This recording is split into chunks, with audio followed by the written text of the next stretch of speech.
কনসার্টে আপনার বাবা যখন আপনার পাশে দাঁড়ালেন এবং সামনে হ্যাঁ। অনেক মানুষ। It's not about how I felt, it's about how my father let me feel. আখি একা কেন? কারণ কিভাবে? আঁখি একাই ১০০, আচ্ছা। কাজেই আঁখির কাউকে প্রয়োজন নাই। আপনি যখন শুনেন কেউ আপনাকে ডিভা বলছে তখন কেমন লাগে? বিশ্বাস হয় না।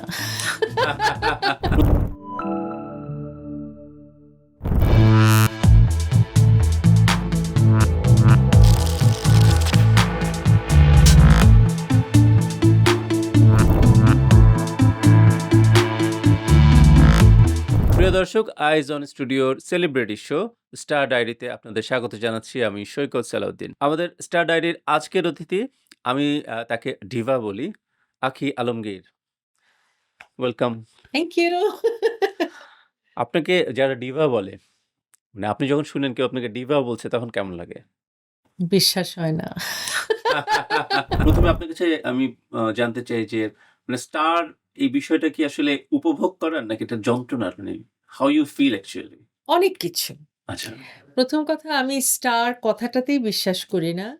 আ কারণ আমার কাছে মনে হয় যে স্টার বলেন, তারকা বলেন সেটা হলে হয় কি মানে তাকে অ্যা একটা জায়গায় আটকে দেওয়া হয়। হ্যাঁ? আমার কাছে বরঞ্চ মনে হয় যে জাস্ট শিল্পী বা শিল্পী হওয়ার চেষ্টা, সাধনা এইটাতে আমাকে রাখলে মনে হয় ভালো হয়। আমার কোথায় নিজেকে আটকে যান আপনারা? মানে মানে চারদিকে চোখ, চারদিকে ক্যামেরা একটু কম, যেটা? কম দেখা গেলেই মনে হয় ভালো হয়। আচ্ছা।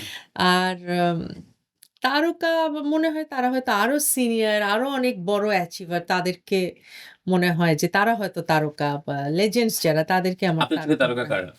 আমার বাবা এবং তার আলমগীর। সমকক্ষ যারা সেরকম মানুষদেরকে আমার তারকা মনে হয়। আমাদেরকে মনে হয় যে আমরা টুইঙ্কল, টুইঙ্কল লিটল স্টার ছোট এবং এখনো যাদের চলার পথ অনেক বাকি, শেখার অনেক বাকি। আমাদেরকে মোটামুটি ওই একটা কিছু বললেই হলো আরকি। একটা কথা সবাই বলে না যে মানে বড় গাছের নিচে নাকি সাধারণত গাছ বড় হয় না। আপনি কি করে মানে বড় হলেন বলেন? আমি জানি না টিপস আমি টা দেন আমাদেরকে। বড় হতে পেরেছি কিনা আমি জানি না। হ্যাঁ। আম কিন্তু আমি জাস্ট একাগ্র কিন্তু কেউ তো এখন চিত্তে বলে না যে, দেখো আলমগীরের মেয়ে আঁখি আলমগীর। এটা বলে কিন্তু বলে আঁখি আলমগীরকেও তো আলাদা চেনে। হ্যাঁ, মানে এই হ্যাঁ, বিষয়টা জানতে চাচ্ছি। হ্যাঁ, সেটা মনে হয় হয়েছে হুম। সময়ের সাথে। আ এই সেপারেশন টা কিভাবে করলেন? সেপারেশনটা সময়ে হয়েছে। আচ্ছা। এটা সময়ের সাথে হয়েছে, কাজের মাধ্যমে কন্টিনিউয়াস কাজের মাধ্যমে হয়েছে। আমি যদি একটু কাজ করতাম, আবার বিরতি নিতাম, তারপরে আবার অন্য একটা কাজ করতাম, আবার অন্য আরেকটা করতাম, আবার ফিরে আসতাম। ওরকম কিছু করি না। আমার কাজটা কন্টিনিউয়াস ছিল। আচ্ছা। সেই সাথে চেষ্টা, সাধনা, স্যাক্রিফাইস সবকিছু মিলিয়ে আমার মনে হয় এই কারণে আস্তে, আস্তে আমার নিজের একটা জায়গা তৈরি হয়েছে। তো সময়ের সাথে সেটা হয়েছে। অনেক জায়গায় তো বাবার সাথে আপনি ফ্রেম শেয়ার করেছেন। খুব হুম, স্বাভাবিক ব্যাপার। হুম, বাবার সাথে করেছেন, আ সিনেমার লিজেন্ড তার সাথে করেছেন। আ আমি যতদূর মনে পড়ে যে আপনি একটা কনসার্টে হুম। আপনার বাবা যখন আপনার পাশে দাঁড়ালেন এবং সামনে হ্যাঁ। অনেক মানুষ। ওই স্মৃতিটা একটু বলেন। মানে আচ্ছা, এই হাউ স্মৃতিটা ইউ না felt actually? it's not about how I felt, it's about how my father let me feel মানে যেটা হয়েছিল যে একটা গাজীপুর বা কোথাও ওরকম একটা কমিউনিটি পুলিশদের একটা অনেক বড় কনসার্ট। মানে কত মানুষ ছিল আমি আপনাকে গুণে বলতে পারব না। আ সবকিছুই কম হয়ে যাচ্ছিল। মানে সাউন্ড কম পড়ে গেল। সবকিছুই কম। মানে এত বেশি ওভারফ্লো হয়েছিল অডিয়েন্সের এবং অনেক সারাদিনের রোদ, গরম মিলে মানুষ অপেক্ষা করতে, করতে মানুষ একটু অডিয়েন্স আস্তে, আস্তে ওই যে একটু মানে ডাউন হয়ে যাচ্ছিল। উচ্ছ্বাসটা আর দেখা যাচ্ছিল না। ঠিক ওরকম একটা সময় এশার নামাজের পরে গানের, নাচের পার্টটা শুরু হয়। যেখানে আমার বাবা ছিলেন আমন্ত্রিত অতিথি, পারফর্মার না। তো অনেক পারফর্মারের ভিড়ে আমি একজন ছিলাম এবং আব্বুর আমি কিন্তু একসাথে যাইনি। ওখানে গিয়ে আব্বুর সাথে আমার দেখা হয়েছে। যে দেখি আব্বু বসা। আব্বু বলল, "তুমি তোমার আজকে এখানে প্রোগ্রাম?" আমি তো জানতাম না। এভাবে দেখা। তো যেটা হচ্ছিল যে যখনই কোনো শিল্পী উঠছিল অডিয়েন্স থেকে না কোনো রেসপন্স, স্বতঃস্ফূর্ত রেসপন্সটা আসছিল না। কারণ তারা অলরেডি সারাদিনের গরমের কারণে এবং ক্লান্ত আরকি। এত মানুষ তো সেই ব্যাপারটা হচ্ছিল না। তা আমার কাছে মানে মনে হচ্ছিল আজকে আব্বুর সামনে আমি গান গাবো আর আজকেই অডিয়েন্স, একটা ডাল ডে মনে হচ্ছে। ডাল একটা অডিয়েন্স, মানে আজকে পুরা দিনটা ব্যর্থ, শোটাও ব্যর্থ। তো যাই হোক, আমি অত কিছু ভাবি না যে কি গান গাবো, কি হবে। ওটা জাস্ট আব্বুর কারণে একটু অ্যালার্ট ছিলাম। তো যাক, আমার নামটা যখন ঘোষণা হলো, হঠাৎ করে দর্শক ম্যাজিকের মতো আম জেগে উঠল এবং একটা ভয়াবহ চিৎকার দিয়ে তারা আমাকে স্বাগত জানালো। এবং আমি মঞ্চে ওঠার আগ পর্যন্ত মানে তাদের উচ্ছ্বাস, চিৎকার এবং আমার নাম ধরে তালে, তালে ডাকা। হ্যাঁ? তো আমি তো এটাতে খুশি। মানে আমার হচ্ছে আমার বাবার সামনে একটা সুন্দর ইয়ে করা আ পারফরম্যান্স। তো হঠাৎ দেখলাম অডিয়েন্স মানে আনন্দ করা শুরু করলো। আমিও মঞ্চে দেখলাম যে এখন আর আব্বুর দিকে তাকালে আমি আমার স্টাইলে আর পারফর্ম করতে পারব না। সো আমি ওই জায়গাটা ব্লক করে আমি আমার মতো করে যেভাবে আমি নেচে গেয়ে দর্শকদের আনন্দ দেই, সেটাই করলাম। এবং এসে আবার এসে সুরসুর করে আব্বুর পাশে এসে বসে আছি। আব্বু ভালো-মন্দ কিছুই বলতেছে না। হঠাৎ করে আব্বু বলল, "তুমি কখন বাসায় যাবা?" আমি বলছি যে, "তুমি যখন যাবা আমি তোমার সাথে বের হয়ে যাব।" সে বাসায় গিয়ে ২ রাকাত নফল নামাজ পড়ে আল্লাহকে শুকরিয়া জানাবো। আমি বলছি, "হ্যাঁ আব্বু, ঠিক আছে।" বলে, "কারণ আল্লাহ তোমাকে অনেক দিছে। আর তুমি জনপ্রিয় আমি জানতাম। তুমি এত জনপ্রিয় আমি জানতাম না।" মাশাআল্লাহ। ডায়েরি লিখতেন? ছোটবেলায় হ্যাঁ, লিখতাম। কিশোর বেলায়। মানে কি লিখতেন? মানে একটা সময় হতো না যে আমি আপনি সম্ভবত একই জেনারেশনে বিলং করছি। হ্যাঁ, যে বাবা-মা বকা দিলেও লিখে রাখা। হ্যাঁ, আপনি কি হ্যাঁ। লিখতেন আসলে? ১ম সেটাই ছিল। হুম, আজকে আমি সকালে উঠলাম, স্কুলে গেলাম, আজকে বকা খেলাম, টিচার বকলো। এই টাইপের গতানুগতিক। তারপর আরেকটু বড় হওয়ার পরে, মানে ছোটর মধ্যে বড়, হুম। তখনও ছোটই। কিন্তু তখন হচ্ছে অনুভূতি। বিভিন্ন রকমের অনুভূতি, বিভিন্ন রকমের আ স্বপ্ন, ভাবনা সেগুলোতে কনভার্ট হলো। তখন আর ওই যে রোজ নামচা ছিল না। তখন ব্যাপারটা একটু আরো গভীর হলো আরকি। তারপর আরো পরে রিয়ালাইজ করলাম এই ডায়েরি রাখাই যাবে না। এই ডায়েরি মানে ভয়ংকর। ডায়েরি কখনো কি বড়দের হাতে পড়েছিল কিনা? না, যদি পড়ে, আচ্ছা, হ্যাঁ? আচ্ছা। মানে পড়ে নাই? আম্মুর কখনো হাতে, পড়ে নাই? না, না, আম্মুর হাতে পড়ার আগেই ডায়েরি আমি ভ্যানিশ করে দিয়েছিলাম। মানে আচ্ছা। ডিস্ট্রয়েড। হ্যাঁ? তো দেখলাম যে না, সবকিছু বাবা-মাকে এভাবে নিজেকে এভাবে ওপেন বুক করে ফেলা যাবে না। অনুভূতি এত প্রকাশ করা যাবে না। Tata bye bye. Diary tata bye bye. চিঠি লেখার অভিজ্ঞতা বলেন। মানে চিঠি কত লিখতেন এবং কত পেতেন এটা একটু বলেন? চিঠি ব্যাপারটা, এই প্র্যাকটিসটা আসলে আগে ছিল আমাদের। আ চিঠি লেখা হতো যেহেতু আমাদের কাজিনরা, খালারা অনেকেই দেশের বাইরে থাকতো। তো সেভাবে চিঠির একটা উনাদের চিঠি আসতো, আমাদের চিঠি যেত। সেই একটা ব্যাপার ছিল। তারপরে আ একটা সময় চল আসলো পেন ফ্রেন্ড, রাইট। পত্র-মিতালি, এবং পত্র-মিতালির বই পাওয়া যেত। হুম। হ্যাঁ? যে ছাপাও হতো। ছাপা হতো, কেউ ইন্টারেস্টেড যারা তারা নাম রাইট। ঠিকানা দিত। আমি আমারটা দেইনি। অনেক ক্রিয়েটিভ কিন্তু ছিল তখনকার। হ্যাঁ, তো আমি তখন ওই যে ওখান থেকে নিয়ে বেছে আমি, আমার বোন, আমরা অনেককে চিঠি লিখতাম। আচ্ছা। ছেলে-মেয়ে কোন সব কিছু রিপ্লাই আসতো না। Right, right. কিন্তু কিছু রিপ্লাই আসতো এবং বন্ধুত্ব হয়ে যেত। হয়তো অনেকদিন চিঠি লেখাও মানে হয়েছে। সেই যুগের ফেসবুক এরকম। সেই যুগের আচ্ছা। Sweet Facebook. তো চিঠি অনেক আসতো আসলে। আমরাও অনেক চিঠি দিতাম। এবং ভালো লাগতো। চিঠির একটা অন্যরকম মানে আমেজ আপনি ছিল। যখন একটু বড় হওয়া শুরু করলেন, সেই ধরনের চিঠি মানে কবে আপনি ফার্স্ট কোথায় যাওয়ার হ্যাঁ, চেষ্টা করছেন আমি ফার্স্ট কবে বুঝতে পেলেন? পারছি। মানে এটা কি কোন I think সময়ে? that's in 1990। আপনি যে চিঠি বুঝাচ্ছেন সেই চিঠি আমি ৯০ সালে পেয়েছিলাম। কি মানে আপনার ফার্স্ট এক্সপেরিয়েন্স মানে ফার্স্ট কি বলবো এটাকে? মানে অনুভূতিটা কি ছিল আসলে? আমার হার্টবিট এখানে চলে এসেছিল। আমার মনে হচ্ছিল যে, কারণ যে চিঠি দিয়েছিল তাকে আসলে আমি একটু পছন্দ করতাম। এই কারণে পছন্দের মানুষের একটা আ খুব সুন্দর চিঠি হুম, পেলে তো ডেফিনিটলি অন্যরকম লাগবে। তো সেই অনুভূতি আসলে আমি ভাষায় প্রকাশ করতে পারব না, এবং চিঠিটা খুব অ গোছানো, সুন্দর, আ হালকা রোমান্টিক আরকি। হালকার উপর ঝাপসা। তো সেই চিঠির আমেজ। এরপরে আর কোন চিঠি সেভাবে টাচ করেনি আসলে। মানে ওই চিঠি কি মানে আপনার ভয়ও পান নাই যে কারো হাতে না, যদি না হাতে পড়ে? চলে গিয়েছে সাথে, সাথে। সেটা বাসার বলেন। সেটা হচ্ছে অত ক্লিয়ারলি মনে নেই, বাট ওই যে যেটা হয় যে চিঠি দিল, যার হাতে চিঠিটা আসলো, যে পোস্ট পারসন বা আচ্ছা। পোস্ট ওম্যান, সেই আমাকে বিট্রে করে। সে আবার গিয়ে আম্মুকে বলে। আম্মু আমাকে পিটানো ছাড়া যা করা যায় আরকি। শুধু পিটানোটা বাদ ছিল। তো অঙ্কুরেই বিনষ্ট। সেই একটা অঙ্কুরে গান আছে না বিনষ্ট। যে সবার জীবনে প্রেম আসে। হ্যাঁ। আপনার মানে একটা গল্প বলেন আমাদেরকে যে আসে মানে প্রেমটা কি? আচ্ছা, এরকম মানুষ আছে যে প্রেম আসেনি বা প্রেম করেনি। এটা তো আসলে সেই মানুষ তো নাই পৃথিবীতে সেরকম। ট্রু। তো হ্যাঁ, প্রেম এসেছে কয়েকবার। মানে আপনি কি এটা মানে ধরে রাখেন নাই নাকি এটা কি এটা না, প্রেমের ব্যাপারটা আপনাকে আমি বলি। আ একদম কিশোর বেলার প্রেম কিন্তু আসলে ওগুলো প্রেম না। সেগুলো হচ্ছে হঠাৎ করে ভালো লাগা। ইনফ্যাচুয়েশন? ইনফ্যাচুয়েশন, পাপি লাভ, হোয়াটএভার আপনি ওকে, বলেন, ওকে। যে ওটা একটা আসেই চলে যায় ঝড়ের মতো। হ্যাঁ? কখনো কোনো নায়ককে দেখেও প্রেম হয়ে যাচ্ছে। মনে হচ্ছে তো ওকে আমি বিয়ে করি। টম ক্রুজকে তো বিয়ে করার জন্য আমি একদম পারলে টেশ ছেড়ে চলে যাই আরকি। এরকম। এগুলো হচ্ছে ছেলে মানুষই। কিন্তু সত্যিকারের প্রেম আসছে, আসে, কিন্তু আ সেটা ফাইনালি আর থাকে নাই। সেটা মানে থাকলে তো কন্টিনিউ হয় দেখতেই নাই। পারতাম। থাকলে আপনি দেখতে পারতেন, সবাই দেখতে পারত।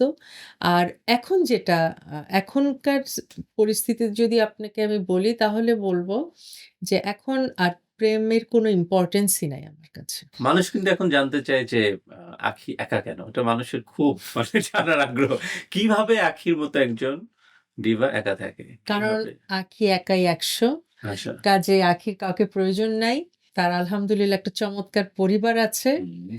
তারাও আ উম এনাফ আঁখির জন্য। আর একা আ থাকা, যে একবার মজা পেয়ে যায়? ইয়েস, যে একবার এটার আনন্দটা পেয়ে যাবে, হুম। এটা তখন অ্যাডিকটিভ হয়ে যায়।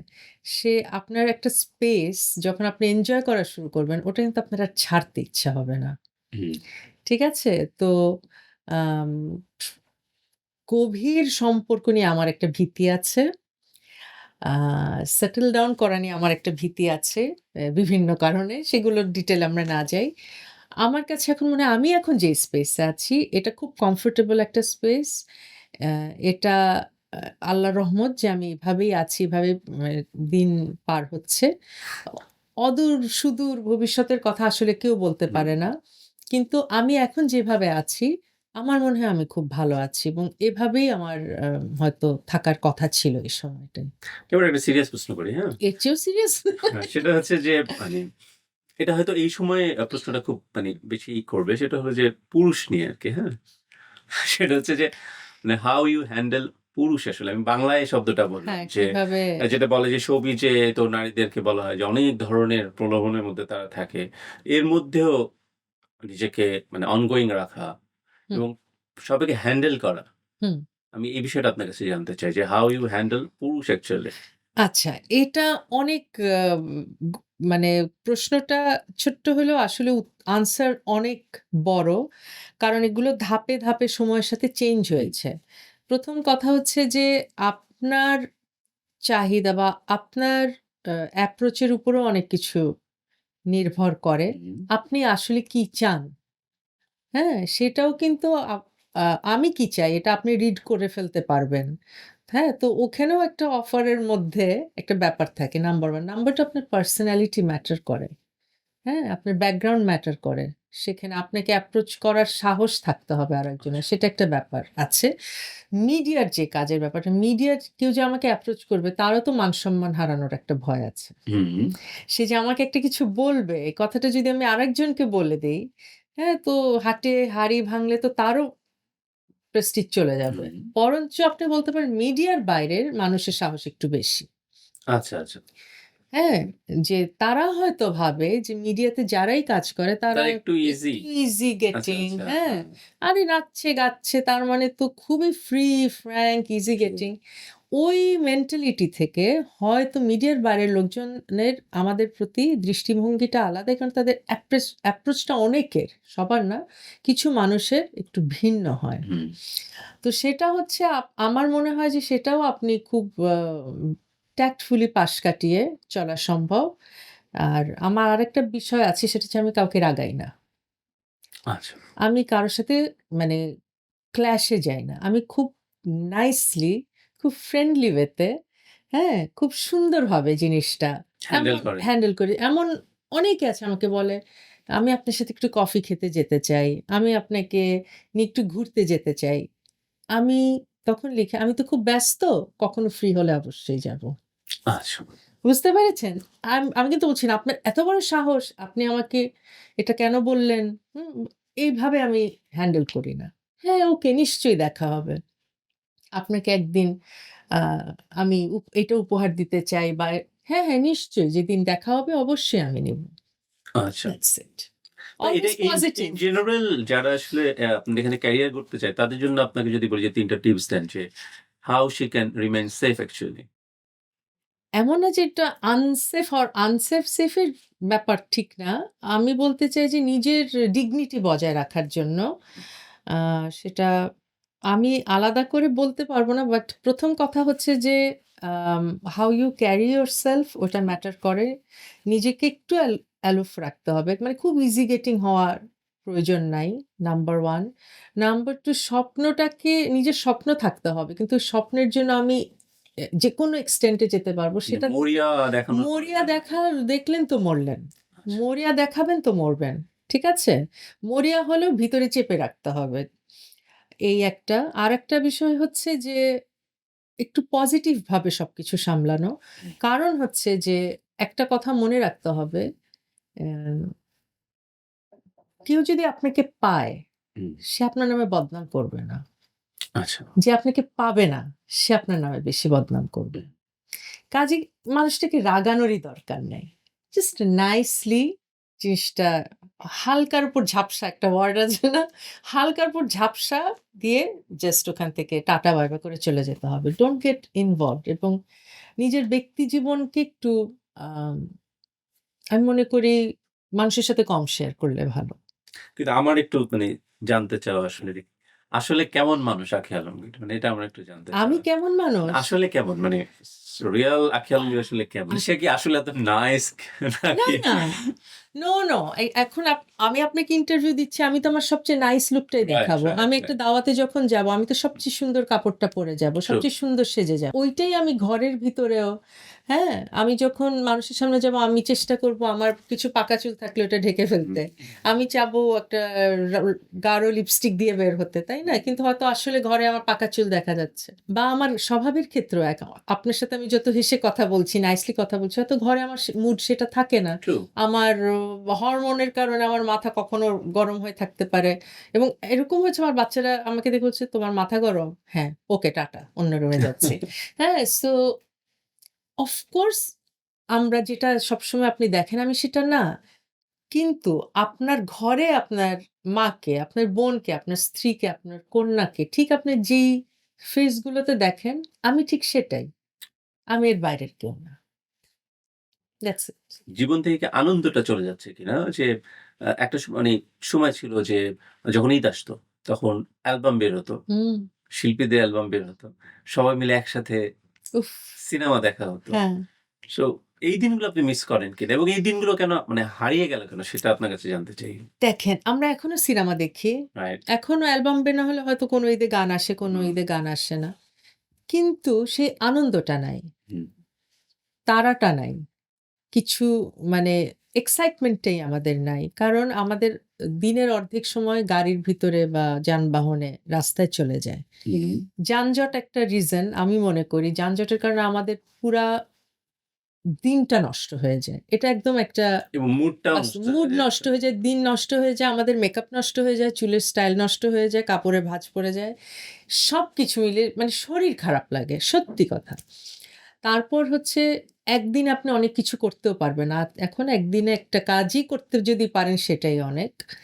আম সব মিলিয়ে ওই আনন্দটাই আর নাই এবং সবকিছু এত মানে আপনি কারো সাথে গিয়ে দেখা করবেন সেটা না করে আপনি মেসেঞ্জারে বা ইয়েতে হয়তো খোঁজ নিলেন, খোঁজ না নিলেও তার Facebook প্রোফাইলে দেখে নিচ্ছেন সে দেখে নিচ্ছে সে আজকে কেমন ওখানে আছে আছে। সো আসলে। আমার আর জিজ্ঞেস করার দরকার নাই। সো যে যার মতো পৃথিবী বানিয়ে ভার্চুয়াল পৃথিবী বানিয়ে যে যার ভার্চুয়াল পৃথিবীতে একটা কোকুনের ভিতরে একটা খোলসের ভিতরে আমরা সবাই বাস করছি। মনে হচ্ছে মহাজগতে একেকজনের একেকটা খোলস আমরা ওখানে ভাসছি আরকি। তো আমাদের যেটা সবার একটা পৃথিবী ছিল এখন সবার একটা করে আলাদা পৃথিবী হয়ে গেছে। আপনি মিস করেন কিনা সেসব? আমি সেটাই মিস ছোটবেলার করি। আপনার এই আমার ঈদটা কেমন ছিল? ছোটবেলার ঈদ দেখেন, ছোটবেলার যে তখন খুব কম সিনেমা হলে হয়তো এসি থাকতো। বাট স্টিল গরম লাগতো না। মানে এরপরে যে আব্বুর সিনেমা বা যার সিনেমা আ দেখতে যেতাম আমরা। যেটা দেখতে ইচ্ছা হতো আরকি। বড়, বড় তারকারা যেটাতে আছে। চলে যেতাম আম্মুসহ, ফুপুরা, কাজিনরা, ইভেন বাসার হেল্পিং হ্যান্ড ও কেউ বাদ যেত না। সবাই মিলে কিন্তু সিনেমা দেখতে যেতাম। তারপরে একটা চিপস পাওয়া যেত। সি-থ্রু একটা প্যাকেটে একটা চিপস। ওই চিপসের স্বাদ আমি ওর কাউকে সাথে হচ্ছে ড্রিংকস। ড্রিংকস ওই যে কাঁচের বোতলের হুম। ড্রিংকস স্ট্র দিয়ে এই এটার যে টেস্ট এটা আ কত দেশে বিদেশে কত রকমের পানীয় খাই, সোডা খাই আমরা। কিন্তু কোনো সেই টেস্টটা পাই না। কত রকমের চিপস পাওয়া যায়, কত ফ্লেভারের সেই স্বাদও আর পাই না। কারণ সেই সারল্যটা নাই আর। সেই আনন্দটা নাই। আর টু মেনি অপশনস একটা কিছু হলেই হলো, না হলে নাই।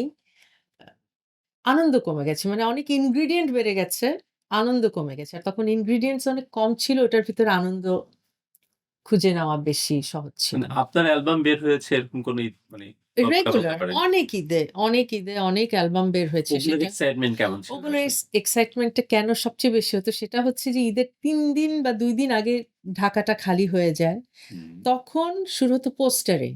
রাইট। ঠিক আছে? তখন সিনেমার এত পোস্টারিং হতো না। সিনেমার হচ্ছে ১ টা ২ টা পোস্টার ইয়েতে যাবে, দৈনিক পত্রিকায়। পত্রিকায় যাবে এবং এনাফ। হলের আশেপাশে যাবে। হলে আর কিচ্ছু লাগবে না। হলের হুম, চারদিকে পোস্টার লাগানো।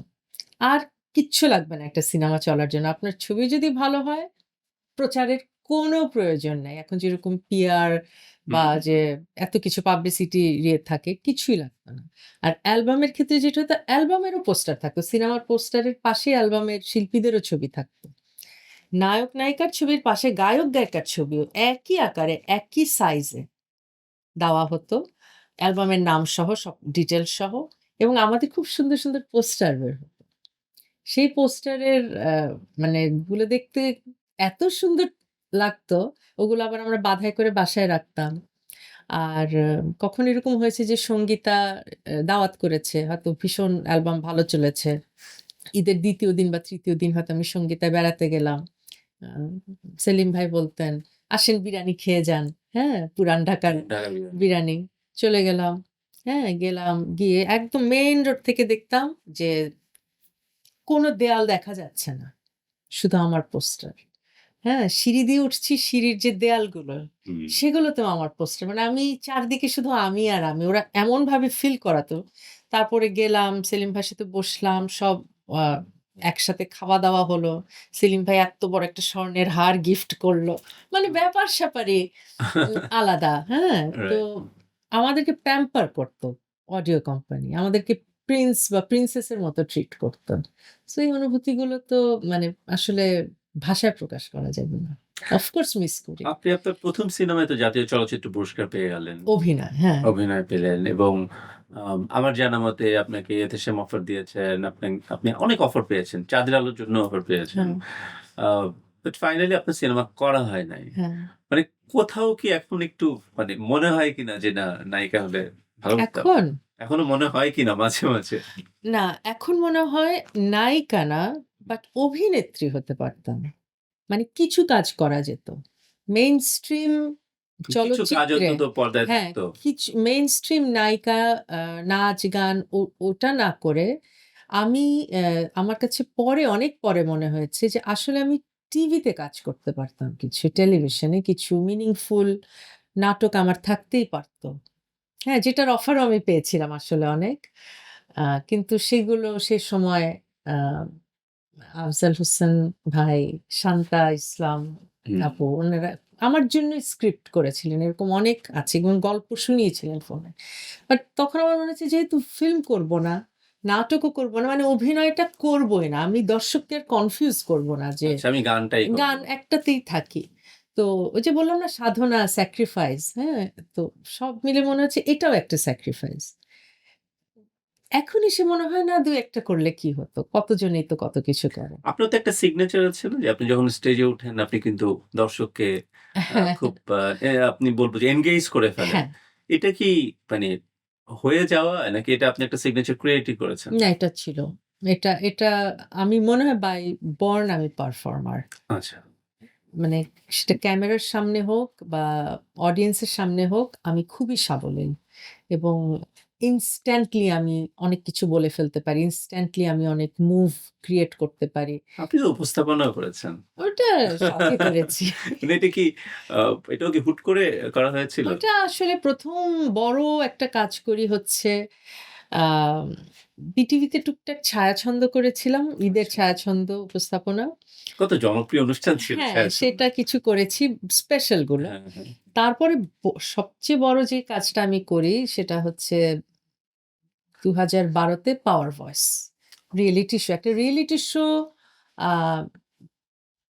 অ্যাঙ্কারিং করা আমার কাছে তাও সেই সময়ের অত বিগ স্কেলে আমার কাছে মনে হয়েছিল যে ওটা অনেক কঠিন ছিল আমার জন্য। কারণ আমি একটা রেগুলার একটা প্রফেশন এ ব্যস্ত। আচ্ছা। আমার বাচ্চারা আছে ছোট।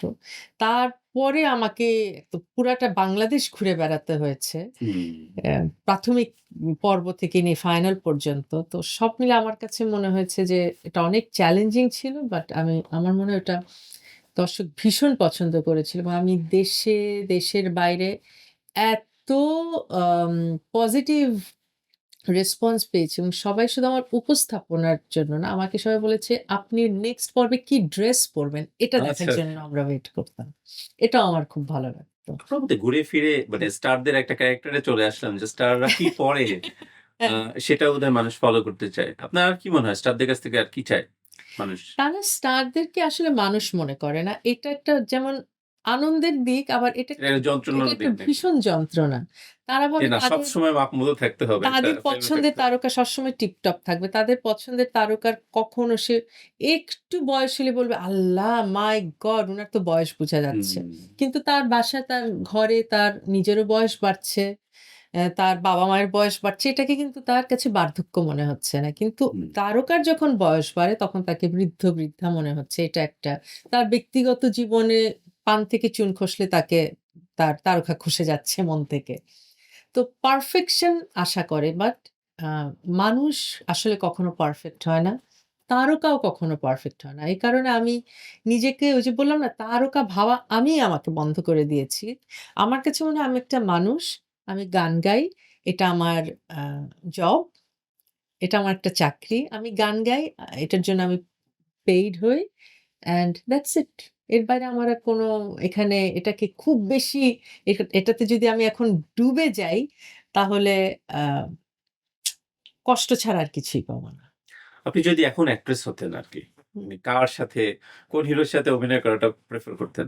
এখন, যদি আপনি নায়িকাই থাকতেন, আপনি এই সময়ে আপনার চোখে কোন হিরোকে আপনি এখন এই মুহূর্তে যারা কাজ করছেন, রাইট। আমি আসলে কারো নাম বলতে চাই না আলাদা করে। হ্যাঁ? আসলে আমি কারো নাম বলতে চাই না। নাম বলে কাউকে বেশি উঠাতেও চাই না, আবার কাউকে কষ্ট দিতে চাই না। আমি কোনো কাজ করলে আমি একাই নায়কের রোল করব। আমি সিনেমার নায়ক।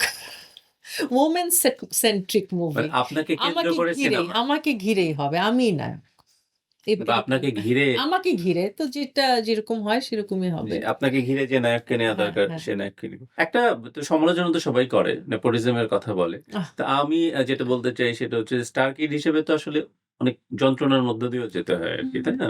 যে ধরেন যে বন্ধুদের সাথেও খুব সহজে মেশা বা ইত্যাদি, ইত্যাদি, ইত্যাদি। তো শোবিজে যখন আসলেন তখন কি আপনার যারা রেগুলার ফ্রেন্ড ছিল তাদের সাথে কি একটা দূরত্ব হলো নাকি এটার কারণে একটু আপনি আরো কাছে যেতে পারলেন বা আপনাকে নিয়ে তাদের আগ্রহটা বেড়ে গেল বা মানে গর্বটা বেড়ে গেল কোনটা? এটা আসলে আ এখন। আমি আগেরটা আসলে এভাবে বলতে পারব না। কারণ তখন বন্ধুত্ব বন্ধুরা ছড়িয়ে গিয়েছিল। রাইট। অনেকে হারিয়ে গিয়েছিল। এখন আবার জড়ো হচ্ছে সবাই। হুম, হুম। কারণ সবাই সবাইকে খুঁজে পাচ্ছি। সবাই সেটেলড লাইফ এ।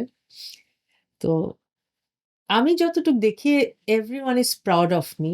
আচ্ছা। এবং আমার বন্ধুদেরকে নিয়েও আম আম মানে খুবই প্রাউড ফিল করি এবং সেদিন আমরা বলছিলাম যে আমাদের এই গ্রুপটা actually is very successful group of women. Okay. মেয়েগুলো আমার মূল জায়গাটাই আমার মেয়ে বান্ধবীরা যেহেতু শহীদ আনোয়ারে ছিল। প্রত্যেকে সাকসেসফুল। সে ঘ সে গৃহিণী হোক বা সে বাইরে কাজ করুক, সে যেখানে গিয়েছে কেউ বিজনেস করে, কেউ কোথাও জব করে, কেউ কর্পোরেট, কেউ ডক্টর, কেউ ইঞ্জিনিয়ার, হ্যাঁ? Everyone is successful. সবাই খুব ভালো পজিশনে আছে বা তাদের হাসব্যান্ডরা খুব ভালো পজিশনে আছে। তো আ আমরা সেদিন বলছিলাম বান্ধবীর একটা ইফতারের দাওয়াতে যে আসলে আমরা এই গ্রুপটা একটা হিংসা করার মতো আচ্ছা। গ্রুপ, হ্যাঁ? এই। তো আপনারা কি কাজেই একসাথে হ্যাং আউট করেন? মানে মুভি ভীষণ দেখেন অনেক। এরকম কিছু? হ্যাঁ, হ্যাঁ, খাওয়া-দাওয়া, ডিনার, কারো বাসায় আড্ডা, এটা চলতেই থাকে। এটাও একটা কিন্তু অনেক বড় ব্যাপার। বিশেষ করে আমি মনে মানে করি এই আপনার কি বয়সে এসে মানে আপনি তো আ অভিনেত্রী হলেন না, হুম, এরপরে গায়িকা হলেন। এর মাঝামাঝি কোনো পেশার কথা মনে হয়েছিল আপনার যে, না আমি যেহেতু এখন ল নিয়ে পড়েছেন হুম, এটা বলা সহজ যে যদি আমি মানে গায়িকা না হতাম, অভিনেত্রী হতাম কি লয়ার হতাম। আসলে আমি এগুলো হয়তো হতাম না। এখন আমার কাছে মনে হয় আমি যদি গায়িকা না হতাম, আমি শেফ হতাম। আচ্ছা। আমি কোনো ইন্টারন্যাশনাল হোটেলের 5 স্টার, 7 স্টার হোটেলের শেফ হতাম। আমি মানে রান্নাটা এত এনজয় করি যে মনে হয় যে এটাও আমার প্রফেশন হতে পারত। সিরিয়াসলি আপনি অবাক হয়ে গেলেন মনে হয়। অ্যা বাট এটা আমার এখন খুব মানে আমি এত কোর্স-টোর্সও করে ফেলছি। মনে হচ্ছে আমি কোথাও চাকরি পেয়ে যেতে মানে এই পারি। আগ্রহটা কি বাচ্চাদের জন্য নানা রকমের ডিশ করতে হ্যাঁ, হয়েছে? হ্যাঁ। এটা আমার বাচ্চাদের কারণে আস্তে হয়েছে। বিকজ আম ওই যে একটা কষ্ট করে কিছু করা দেন মানে আম্মুর হাতের খাওয়া ওদের জন্য যে এটা একটা কত বিশাল একটা ব্যাপার এসে এখন দাঁড়িয়েছে যে ওটা থেকে আমার আস্তে আইটেম চেঞ্জ আস্তে কঠিন থেকে কঠিনের দিকে যাওয়া তারপর বেকিং কেক বানানো তারপরে দেশীয় থেকে মোগলাই দেন থাই হ্যাঁ এসব করতে আমি দেখলাম যে আমি ভীষণ ভালোবাসা শুরু করেছি তো আমি মানে কেউ চাইলে আমাকে চাকরি দিতে পারেন শেফ হিসেবে। আমরা তো আজকে মানে স্টাডেড অনুষ্ঠানের একদম শেষ পর্যায়ে চলে আসলাম। হুম। আ মানে আপনাকে যদি এখন বলি যে মানে আপনার জীবনে যত দুঃখগুলো আছে, হ্যাঁ, তাদেরকে যদি ৩ লাইনে একটা চিঠি লিখতে বলি, কি বলবেন? দুঃখকে চিঠি লিখবো? কি বলবেন? উফ! শওকত ভাই আপনি তো আমার ইন্টারভিউটা খুব কঠিন করে দিচ্ছেন। বলেন কি বলবেন? দুঃখকে চিঠি। আচ্ছা, একটু গুছিয়ে নেই মাথায়। আ ঠিক আছে। প্রিয় দুঃখ, আম তুমি সবসময় আমার সাথে ছিলে, তাও তোমাকে বলতে চাই, তুমি থাকার পরেও তুমি আমাকে ভাঙতে পারোনি। আমি খুব সুখী মানুষ। ভালো থাকো। বাহ! পরে লিখলে আরেকটু ভালো হবে হয়তো না বাট আমার মনে হয় ইনস্ট্যান্ট যথেষ্ট হয়েছে। আমরাও চাই যে দুঃখ আপনাকে কখনোই না ভাঙতে পারুক। আপনার আরো যা স্বপ্ন আছে আ সেগুলো পূরণ হয়ে যাক এবং আপনি ডিভা হয়ে আমাদের মাঝে থাকেন। আপনাকে থ্যাংক ইউ। আইজন স্টুডিওতে আসার জন্য অনেক ধন্যবাদ। আমাকে আমন্ত্রণ জানানোর জন্য ধন্যবাদ এবং আপনি জানেন বরাবর আপনার সাথে বসে গল্প করতে আমার ভীষণ ভালো লাগে। যদিও আপনি আমাকে প্লেজার। খুব কঠিন প্রশ্ন করেন। But still it was a pleasure. Thank you. Thank you. প্রিয় দর্শক, আজকের মতো আমরা আঁখি আলমগীরের ডায়েরিটা ক্লোজ করলাম। আগামী কোনো অনুষ্ঠানে আমরা আবারও হাজির হব আরো কোনো একজন তারকার ডায়েরি নিয়ে। সে ডায়েরি পড়ার অপেক্ষায় আমি থাকলাম। আপনারাও অপেক্ষা করুন। সবাইকে ধন্যবাদ।